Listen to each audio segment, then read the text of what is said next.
Assalamualaikum warahmatullahi wabarakatuh. Halo pemirsa Bungo TV dimanapun Anda berada.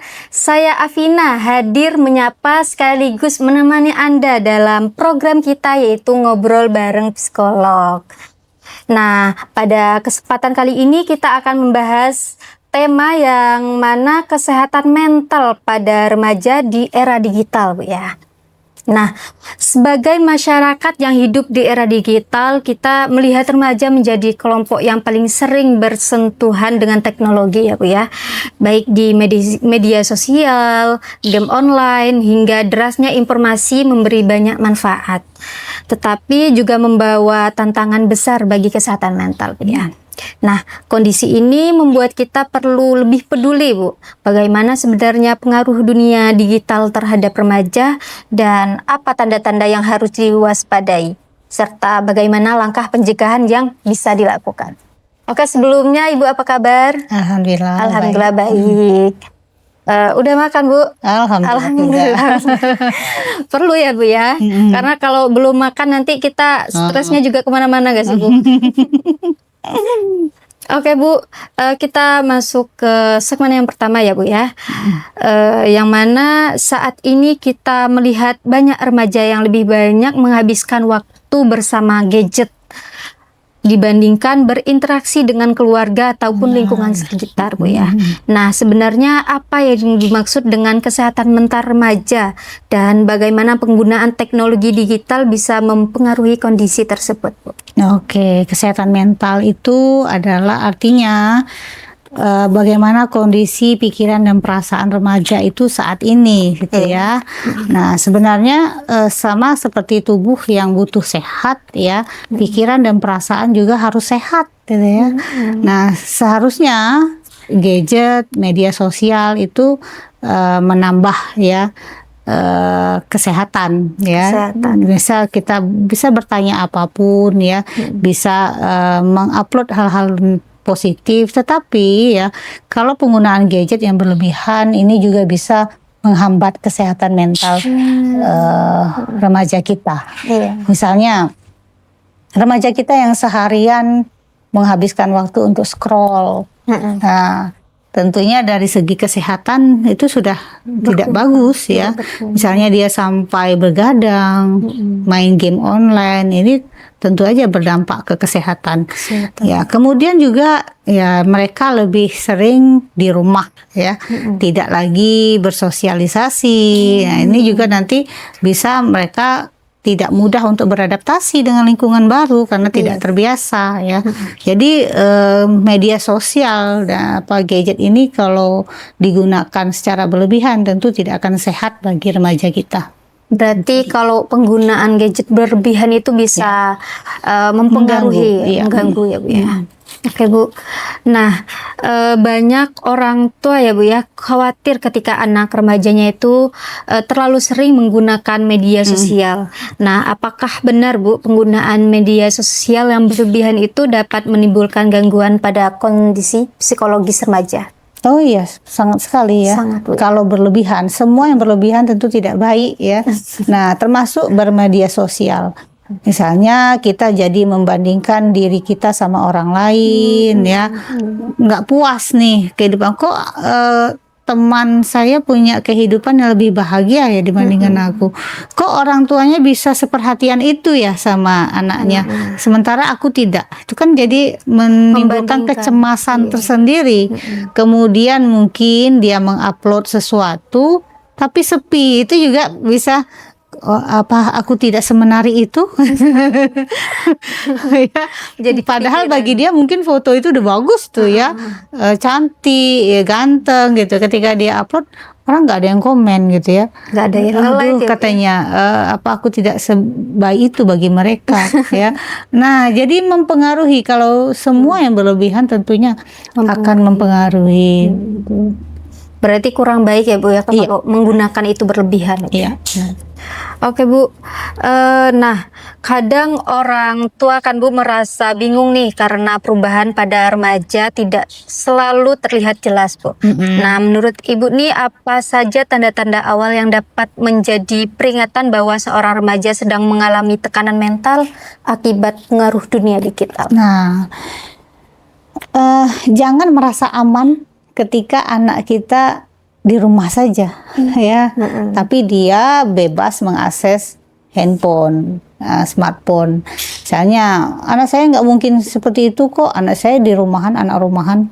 Justru karena di rumah mengakses handphone tanpa batas, ini banyak akan mengalami masalah-masalah. Misalnya, kalau dulu kita berjudi online, judi itu harus ke suatu lokasi, harus keluar dulu nih dari rumah. Kalau sekarang lewat handphone udah bisa judi online, atau misalnya pinjol, bisa ya, nggak perlu deh kita ke bank pinjam uang, cari tanda tangan, lewat handphone di aplikasi bisa masuk uangnya. Ya, jadi justru ketika anak kita di rumah saja, tapi menggunakan akses handphone itu seharian tanpa batas, kita juga tidak memberikan batasan-batasan yang jelas. Justru ini banyak mengalami masalah nantinya gitu. Belum lagi misalnya pornografi ya. Iya, Bu. Aduh macam-macam. Belum lagi cyberbullying. Misalnya anak kita upload sesuatu terus komenan yang jelek-jelek dari teman-temannya yang menjatuhkan harga dirinya. Ini juga bisa nanti menjadikan masalah gitu. Terus gimana ciri-cirinya? Ciri-cirinya gimana? Anak yang misalnya dia seharian scroll aja, mager gitu ya. Kemudian aktivitas sehari-hari terganggu, tidak sesuai lagi. Kalau dulu misalnya dia pagi mandi, sekarang enggak gitu ya. Pagi sudah bangun, sekarang tidak gitu ya. Nah, ini sudah tanda-tanda ya. Nah, perubahan perilaku juga. Misalnya dulu dia sosialnya bagus, sekarang dia hanya dengan handphonenya gitu. Atau misalnya dia malah ngomong sama orang tua lewat handphone, padahal di rumah loh. Iya, bahkan banyak itu loh Bu, kejadian seperti itu. Mah, nanti beliin aku ini ya, padahal ibunya ada di rumah. Tapi tadi ya karena magernya itu sampai di chat ibunya, padahal satu rumah ya. Nah ini kan komunikasi yang nggak sehat ini ya. Jadi bagaimana ciri-cirinya? Mereka butuh, yaitu tadi terganggu. Mereka lebih dominan menggunakan handphone dibandingkan berkomunikasi sama orang tua ya. Kemudian mungkin perubahan perilaku yang jauh berbeda dari awalnya gitu. Nah, itu juga tanda-tanda ya. Berarti sepengaruh itu ya Bu ya, iya, gadget, apalagi anak remaja itu kan ya. Nah, di sisi lain nih Bu, ada juga nih anak remaja yang mungkin mampu menggunakan teknologi dengan baik dan sehat ya Bu ya. Nah, apa sih Bu perbedaan mencolok antara remaja yang bisa memanfaatkan teknologi secara positif dengan mereka yang justru terjebak dengan negatifnya? Nah, makanya kita sebagai orang tua nih harus tahu juga akun anak kita. Karena WA aja nggak kelihatan tuh tampilan muka anak itu, berarti orang tuanya udah di di hidden ya, kalau di WhatsApp gitu ya. Nah, ada anak yang dia menggunakan medsos dengan nama yang beda gitu, dengan identitas asli, fake name ya. Bikin akun fake gitu Bu. Ada juga nama sudah berbeda, foto ngambil foto orang gitu ya. Nah ini menunjukkan bahwa dia nggak sehat sebenarnya karena memerankan orang lain gitu ya. Bisa jadi di rumah dia adalah anak yang pendiam, tapi di medsos dia menjadi orang lain yang dengan sembarangan komentar yang pedas-pedas ke akun orang lain karena dia menggunakan fake name itu tadi ya. Akun yang fake sehingga dia ngerasa aman tuh ngomong apa saja. Bahaya juga ya. Bahaya juga gitu.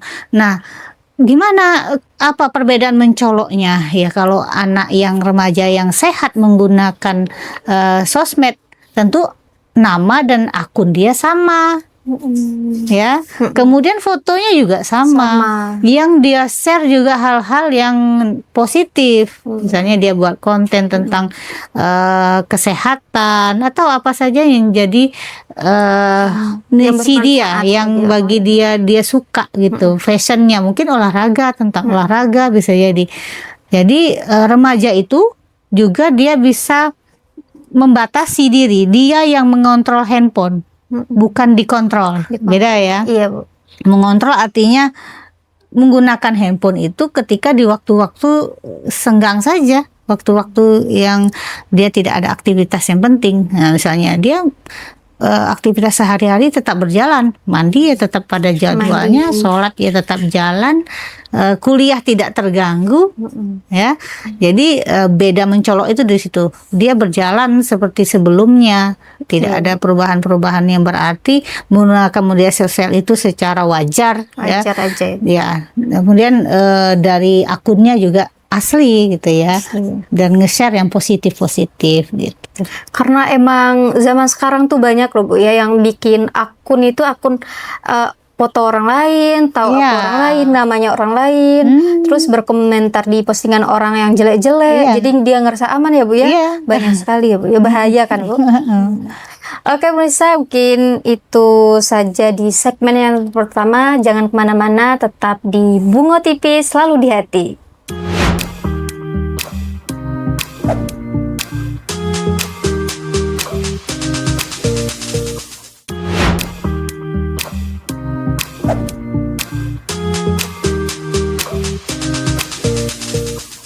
Oke, pemirsa Bungo TV dimanapun Anda berada, kembali lagi di obrolan kita ya, Bu, ya, yang tentunya lebih menarik mungkin ya.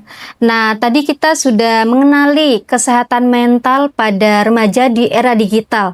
Sekarang kita memasuki faktor penyebabnya ya, Bu, ya. Nah, mungkin selama ini banyak orang yang menganggap bahwa penyebab utama gangguan mental pada remaja adalah gadget, Bu. Nah, apakah ada faktor-faktor lain yang turut mempengaruhi munculnya masalah kesehatan mental pada remaja di era digital ini, Bu? Oke, faktor utamanya sebenarnya bukan gadget ya, tapi gadget itu menambah. Iya, tentunya faktor utama adalah keluarga. Kalau dari segi keluarga dia sudah kuat, gadget itu bisa dikendalikan, gitu ya. Asalnya pola asuh yang ketika anak itu diberikan handphone, ya, orang tua yang punya peraturan-peraturan yang jelas, batasan yang jelas, ini membuat anak juga bisa mengontrol diri. Misalnya menggunakan handphone itu berapa lama durasinya, gitu ya. Kemudian ada area-area tertentu yang tidak boleh menggunakan handphone, misalnya di ruang sholat, ketika lagi ngumpul bareng sama keluarga, gitu ya. Ketika bertamu misalnya, ada memang kita berikan batasan-batasan itu, ya. Tapi kalau misalnya dari segi keluarga saja, semua serba diperbolehkan, ya, tidak ada batasan-batasan tertentu. Kemudian menggunakan handphone itu tidak ada nilai-nilai moral yang kita tanamkan sebelum kita memberikan handphone. Itu juga bisa nanti berpengaruh pada anak kita. Anaknya tadi. Ya, gitu. Berarti peran orang tua itu juga penting ya, Bu, ya, untuk mengatur anaknya tadi. Gadget itu hanya tambahan aja. Untuk lingkungan keluarga dan teman sebaya sering kali menjadi faktor yang berperan besar dalam lingkungan hidup ya, Bu, ya. Nah, menurut Ibu bagaimana pengaruh kedua lingkungan ini terhadap kesehatan mental remaja, Bu? Terutama di tengah arus digital yang begitu kuat. Nah, itu dia ya. Teman sebaya dan juga pola asuh orang tua, ya. Nah, kalau teman sebaya, ini remaja kita memang dunianya sudah dunia teman, ya. Tidak lagi dunianya bukan lagi orang tua, tapi memang udah berpindah ke teman. Dan ketika dia tidak diterima di kelompok pertemanan, ini bisa membuat dia merasa depresi, ya, merasa mempengaruhi harga dirinya. Gitu. Jadi seringkali remaja kita melakukan apapun sehingga diterima oleh kelompoknya. Nah, itu yang seringkali membahayakan ya. Misalnya, iya kalau temannya baik, tapi kalau temannya ternyata toksik, misalnya berhubungan dengan zat-zat yang berbahaya, misalnya narkoba, misalnya. Nah, ini kan berarti kalau dia mau melakukan apapun agar diterima oleh kelompok, bisa jadi dia terjerumus, terpengaruh. Iya, ya. betul. Belum lagi teman-teman yang mengajarkan hal-hal buruk, ya, apapun itu selain narkoba tadi. Nah, kalau dia sebegitu menganggap teman sebaya adalah segala-galanya, dia akan effortnya luar biasa untuk bisa diterima. Nah, itu yang seringkali terjadi, ya. Tidak takut ditolak oleh teman. Nah, ini sangat berpengaruh remaja kita sekarang. Makanya sebisa mungkin orang tua itu jadi yang pertama bagi anak. Berarti orang tua ya, Bu? Iya, ketika anak itu kuat di dalam rumah, pondasinya memang udah kuat, hubungan dengan orang tua baik-baik saja, ya, sehat, anak merasa disayangi, dia tidak akan sebegitu depresinya ketika ditolak oleh temannya. Nggak apa-apa kok, aku masih ada orang tua yang sayang aku, gitu. Jadi teman sebaya, ya, ini sangat mempengaruhi. Berarti kembali lagi ke peran orang tua tadi ya, Bu, Iya, ya. besar sekali peran. Penting apapun itu, jadi peran orang tua yang terutama. Iya, benar. Untuk selanjutnya, Ibu, tidak sedikit remaja yang masih kurang memiliki pemahaman mengenai literasi digital.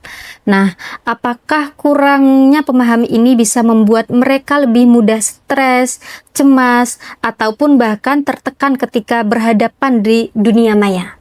Oke, benar sekali ya. Mereka kurang memahami bahwa medsos itu hanyalah bagian dunia kecil pelengkap saja, gitu ya. Remaja sering menganggap bahwa yang ada di medsos itu adalah benar-benar nyata seperti itu kehidupannya. Padahal ya, kalau kita nge-share di medsos, ya, kita berfoto 10 kali nih. Pasti kita cari yang paling bagus kan untuk diupload. Nah, gitu, sama seperti itulah yang di medsos. Jadi seolah-olah hidup kita sempurna di medsos. Makanya seringkali remaja kita ngerasa tidak memiliki harga diri itu. Kok orang lebih ya dari aku, kok orang lebih itu ya, jadi membanding-bandingkan diri sehingga timbullah namanya kecemasan, overthinking, ya. Jadi itu yang perlu kita tanamkan ke remaja kita, bahwa berliterasi medsos itu adalah dunia kecil saja yang orang mau upload pasti yang bagus-bagusnya. Belum tentu ya yang terlihat baik itu di belakangnya juga baik, gitu. Sering terjadi ya di artis kita, kayaknya mesra gitu ya, ternyata tapi di kehidupan nyatanya tidak, gitu. Nah, itu yang harus kita pahami ke remaja kita. Tidak ada hidup yang sempurna, tidak ada, gitu ya. Jadi kemudian berliterasi itu artinya sebarkanlah hal-hal yang baik. Ketika kita mau nge-share suatu konten, pastikan itu benar-benar konten yang benar, bukan hoax, gitu ya. Kemudian apalagi pahami bahwa kata-kata yang kita keluarkan, yang kita ketik itu akan mempengaruhi ke mental orang lain. Jadi setiap orang itu punya batasan tersendiri dalam menangkap informasi. Bisa orang, misalnya satu orang ketika dihina-hina dia biasa saja, tapi ada orang yang ketika dihina dikit saja dia bisa depresi. Gitu. Maka hati-hati dengan kata-kata yang mudah baperan itu ya. Iya, baperan. Jadi kita nggak tahu mental orang loh, ya. Jadi hati-hatilah mengetik gitu ya, untuk kita jadi mengomen status orang lain, ya. Kita bikin status tentang orang lain itu perlu juga. Kemudian kita share foto orang lain yang kita nggak izin, itu juga harusnya mereka tahu ya, batasan itu, gitu. Berarti kalau kita penggunaan gadget itu ya, Bu, harus tahu aturan lah, harus tahu ketentuan ya Bu ya. Iya. Karena nggak semua yang kita upload itu orang suka. Iya, benar. Ataupun yang kita komentar itu orang tuh suka ataupun sakit hati kan kita Iya, belum tahu ya benar. Bu ya. Mm-mm. Nah, jadi Bu, banyak remaja sering membandingkan dirinya dengan orang lain ya Bu ya, Iya, tentunya di itu. media sosial. Mm-mm. Nah, menurut Ibu nih, sejauh mana kebiasaan membandingkan diri ini dengan mempengaruhi rasa percaya diri, pola pikir, serta kesehatan mental remaja? Nah, itu tadi ya, membandingkan. Saya sudah Ibu singgung tadi.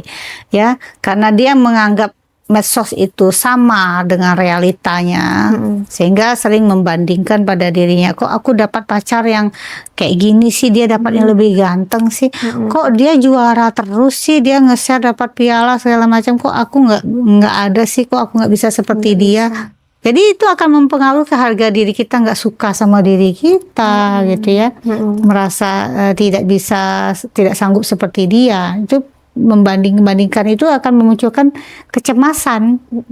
Kecemasan ini nanti juga merupakan gangguan psikologis juga, bisa lagi berdampak ke emah, GERD. Nah, itu. Jadi gitu Bu ya. gimana cara kita menyadarkan mereka bahwa bermedia sosial itu tidak sama loh dengan dunia nyata. Itu yang perlu kita tanamkan ke remaja kita. Membandingkan diri itu nggak sehat, gitu ya. Jadi membandingkan itu adalah kehidupan nyata aja, ya. Bagaimana kita. Nah, sekarang kan kayak model sosok wanita cantik. Kalau di Indonesia kan kiblatnya ke Korea nih. Iya betul Bu. Ya kan? Jadi ketidakpuasan terhadap fisik kita jadinya kan dibilang maghrib lah gitu ya. Lagi viralnya Nah ya, kok dia putih sih, aku maghrib, dibilang maghrib rasanya kok sedih sekali gitu ya.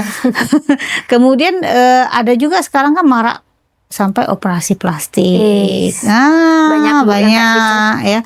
Jadi pengen juga seperti dia yang operasi plastik, akhirnya kita ikut-ikutan. Nah itu karena tadi ya, image cantik itu ya ada standarnya di medsos itu, putih, kemudian mancung gitu ya, tinggi gitu ya, aduh macam-macam, langsing. Nah ini ya, jadi remaja kita seringkali terjebak di situ.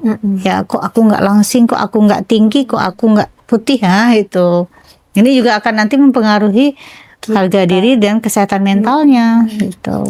Berarti tidak boleh ya Bu ya membandingkan diri kita dengan orang lain, karena nanti kalau ketika membandingkan diri kita, rasa syukur kita nggak bakal ada, nggak bakal ada ya Bu ya. Iya benar. Pengennya lebih terus, itulah dunia ya Bu. Iya. Mungkin itu tadi pembahas kita di segmen yang kedua tentang faktor dan penyebab stres tersebut. Oke pemirsa Bungo TV, jangan kemana-mana, kami akan kembali di segmen selanjutnya. Bungo TV selalu di hati.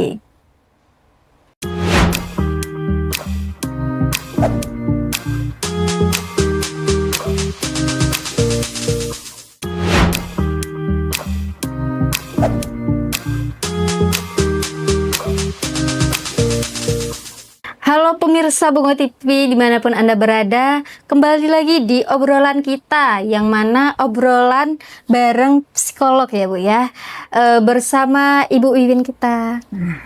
Baik Bu, tadi kita mungkin udah membahas tentang faktor dan penyebabnya ya Bu ya. Sekarang kita akan membahas tentang langkah awal penanganan dan peran keluarga serta sekolah. Nah, jika orang tua mulai melihat anak remajanya menunjukkan tanda-tanda stres, kecemasan, atau bahkan kecanduan gadget Bu ya, langkah awal apa yang sebaiknya dilakukan orang tua sebelum mencari bantuan profesional? Oke, langkah awal tentunya perbaiki komunikasi. Ya, kita harus koneksi dulu sebelum koreksi. Nah, anak yang ketika tidak ada koneksi sama kita, terus kita mengoreksi, tentu dia nggak bakalan terima ya. Tapi kalau kita koneksinya bagus sama anak, ketika dia dikoreksi, dia merasa oke, ya aku terima itu. Jadi bagaimana kita berkoneksi sama anak? Tentunya kita perbaiki komunikasi ya sama anak remaja, tidak lagi sama kayak dulu anak-anak kita masih kecil yang harus kita perintah, harus manut gitu ya. Tapi kalau remaja mereka punya pemikiran sendiri ya, lebih banyaknya, lebih bagusnya komunikasinya dengan diskusi. Ya. Lebih banyak orang tua yang porsinya mendengarkan, jangan lagi kita yang banyak omong gitu ya. Jadi kalau anak terbiasa komunikasinya baik sama kita ya, tentu mudah untuk kita memberikan nasihat-nasihat ya. Pendekatan itu juga akan mudah terasa. Jadi kalau seandainya anak kita sudah menunjukkan gejala-gejala seperti tadi, kalau komunikasi kita baik-baik saja, dia bisa dengan mudah untuk cerita. Oh gitu ya. Karena dia udah nyaman gitu ya, ngerasa ada koneksi sama orang tuanya. Misalnya ada anak yang ketika pulang dari sekolah itu murung ya, nggak mau makan. Nah ketika kita dekatin, dia mau cerita, kita jadi cepat tahu kan apa yang dia alami, apa yang kamu alami tadi nak, gitu ya. Nah dia cerita, oh ternyata dia dapat bulian dari temannya di sekolah. Nah jadi kita tahu apa yang harus kita lakukan sebagai orang tua. Misalnya kita berkolaborasi dengan pihak sekolah, kita konfirmasi apakah ada terjadi hal seperti ini ya. Tapi kalau seandainya kita nggak punya koneksi gimana coba? Keblok. Ya.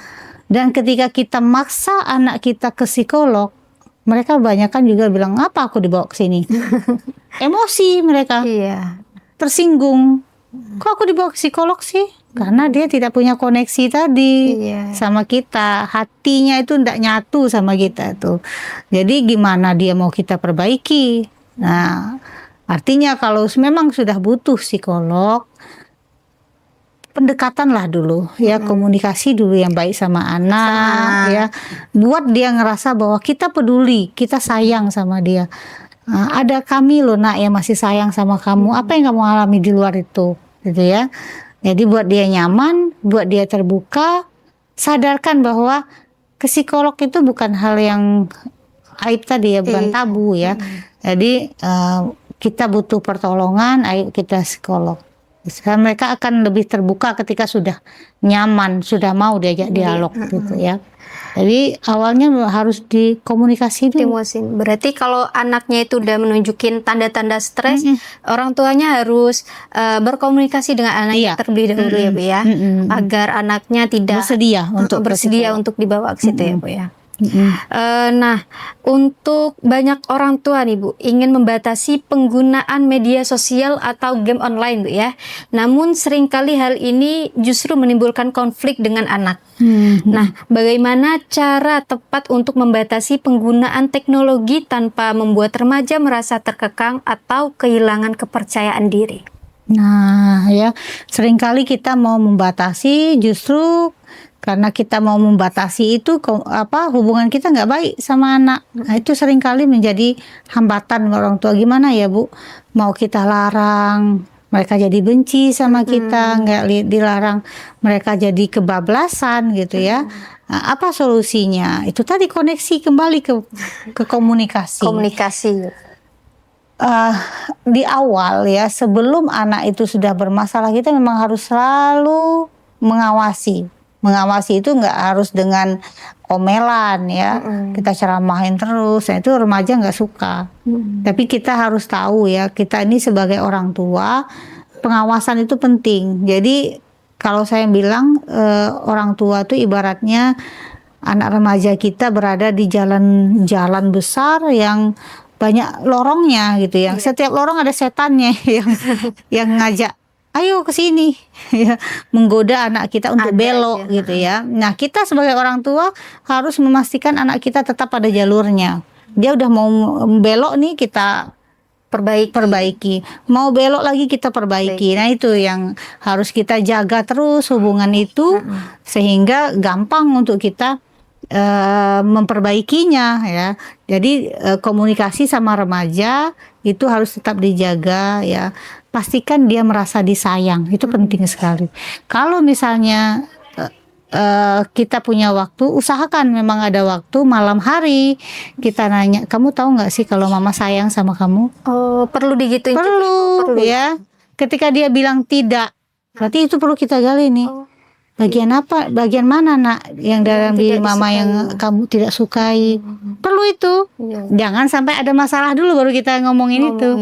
Nah, berarti kita jaga dulu gitu komunikasi itu, dijaga ya, sehingga nanti ketika ada masalah mudah kita masuknya.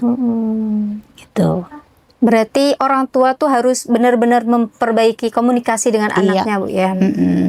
Nah, apakah setiap kasus gangguan kesehatan mental pada remaja itu harus langsung ditangani oleh psikolog atau konselor, atau mungkin ada langkah-langkah sederhana, Bu, yang bisa dilakukan keluarga terlebih dahulu di rumah?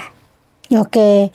Kalau misalnya orang tua sudah mengkomunikasikan ya, mengupayakan, misalnya kita kasih motivasi, dia dibully nih kasusnya, terus kita motivasi, nggak apa-apa nak, anggap aja itu sebagai cobaan kamu jadikan itu semangat untuk lebih sukses dari teman-temanmu, misalnya udah kita kasih tuh, tapi dia masih down aja ya, nggak, istilahnya tidak ngefek yang dikatakan oleh orang tua. Berarti kalau orang tua ngerasa sudah mentok jalannya, ya harus ke psikolog.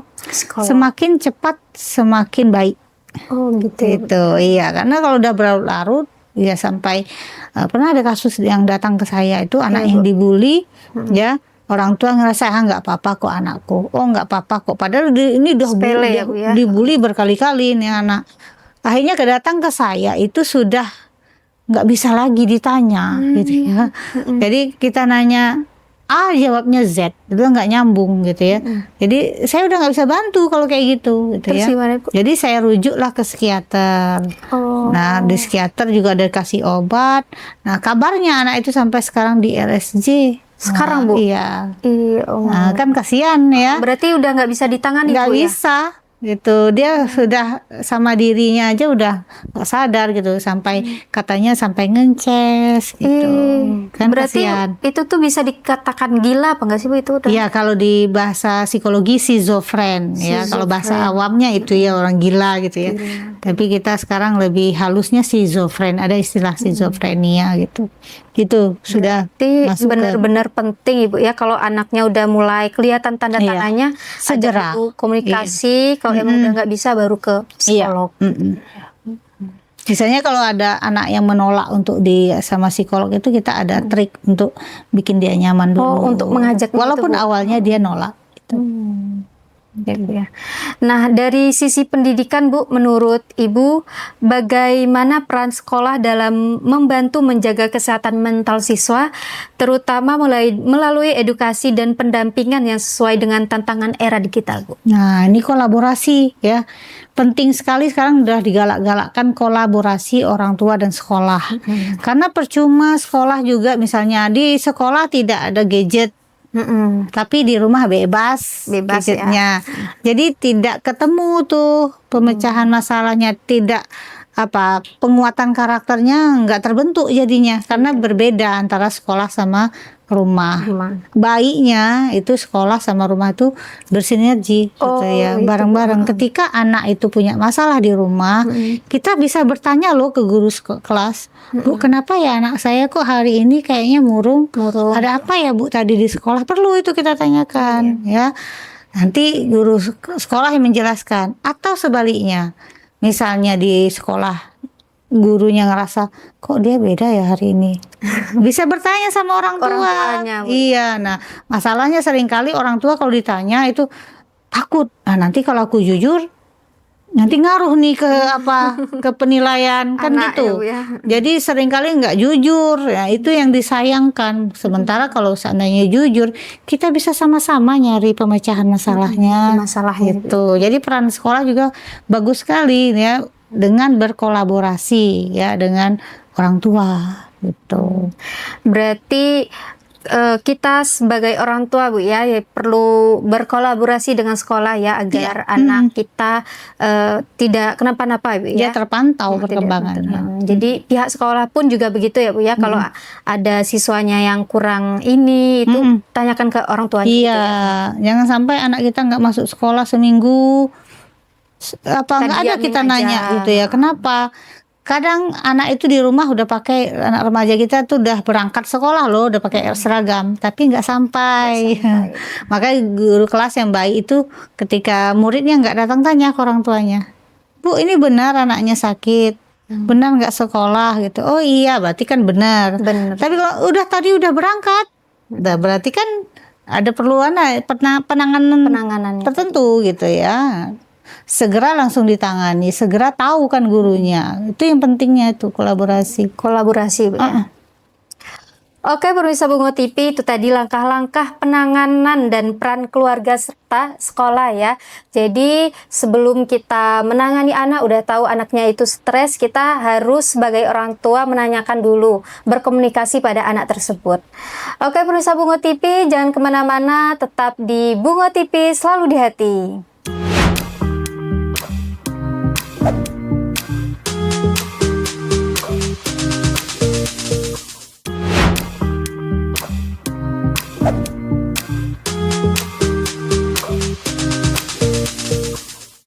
Oke, pemirsa Bungo TV, kembali lagi di obrolan kita yang tentunya lebih menarik ya, bersama psikolog kita itu Ibu Wiwin. Nah, tadi kita telah membahas langkah-langkah untuk menangani stres pada anak remaja. Sekarang kita akan membahas tentang peran masyarakat dan pesan harapan untuk remaja. Nah, tidak semua remaja nih Bu memiliki keluarga yang peka terhadap kondisi mereka. Menurut Ibu nih, bagaimana peran masyarakat atau lingkungan sekitar agar remaja tidak merasa sendiri ketika menghadapi tekanan mental, Bu? Oke, pertanyaan bagus sekali ya. Tidak semua anak ya beruntung punya keluarga yang paham tentang remaja. Iya, Bu. Nah, apa yang kita lakukan sebagai warga masyarakat untuk mendukung remaja kita punya kesehatan mental yang baik? Tentunya mulai dari diri kita untuk aware ya, peduli tentang remaja kita ini ya. Paling tidak jangan menghakimi. Tapi mencobalah untuk menjadi pendengarnya. Tanya kamu kayaknya sedih, ada apa? Sebagai tetangga nih, pedulilah gitu ya. Kalau kita sudah mengamati remaja kita ada perubahan sesuatu, boleh tuh kita tanyakan. Tapi jangan niatnya julid ya. Niatnya benar-benar kita pengen membantu dia, mendengarkan. Paling tidak ketika didengarkan dia merasa bebannya lebih ringan gitu ya. Jadi sebagai guru ya, jangan hanya kita itu mementingkan kognitif anak. Prestasi, cerdas, harus cerdas. Tapi dia happy nggak anak itu? Ya. Jadi jadilah guru yang juga menjadi tempat anak untuk bercerita gitu ya. Kalau misalnya kita sebagai tetangga tadi ya, mulai peduli, kita lihat perubahannya, kita pedulilah ya. Jangan apatis ya. Oh ini bukan anak saya.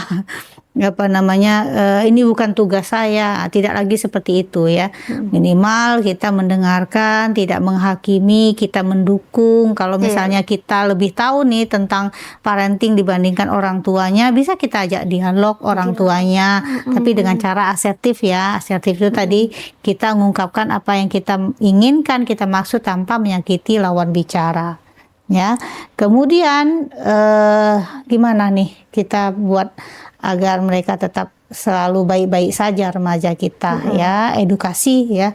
Kalau kita punya ilmu lebih ya, ada lagi yang bisa bikin komunitas remaja, silakan ya, siapa saja yang ingin berperan membuat komunitas remaja yang lebih baik. Kita tahu remaja kita ada banyak narkoba segala macam lah ya. Kalau dia punya komunitas yang baik yang bisa mempengaruhi dia untuk menjadi lebih baik, kenapa tidak ya, silahkan kita bikin gitu. Itu sih.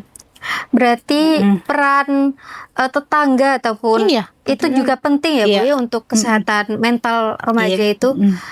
Bisa jadi orang tuanya sendiri belum memberikan peran yang baik, Iya. jadi tetangganya harus juga Iya, perhatian ya Bu ya, peduli. perhatian.